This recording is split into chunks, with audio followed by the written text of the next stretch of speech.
tak menentu, terikat bayangan masa lalu.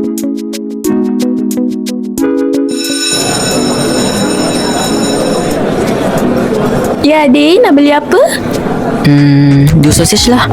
Fizi, kau nak apa? Aku pun nak sosis jugalah. Semuanya RM4 ya? Sedap juga sosis ni. Nanti kita beli lagi tau. Fizi, kau okey tak?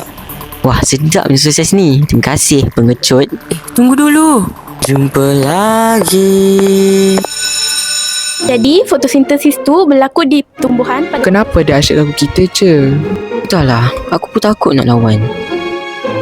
Kenapa mereka muram je hari ni? Hai, kamu berdua okey ke? Kenapa muram je? Tak apa-apalah. Betul ke? Ceritalah. Amir selalu bully kami. Tadi masa rehat, dia rampas makanan kami. Kenapa kamu tak melawan? Kamu berhak mempertahankan diri. Kami tak yakin. Kamu berdua kena yakin dan jangan berdiam diri. Kami cuba. Bagi duit kau. Ish, jangan ganggu kami lagi. Atau kami akan laporkan perkara ini pada guru disiplin. Alah, banyak cakap lah kau.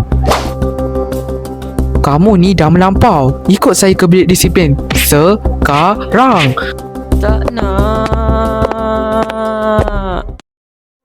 Terbaiklah, kamu berdua dah berani dan yakin untuk bersuara mempertahankan diri. Terima kasih Warshini kerana tolong kami untuk bina keyakinan diri. Sama-sama.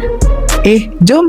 Hari ni saya nak belanja kamu berdua makan. Wah, terima kasih Fizi. Terima kasih Fizi.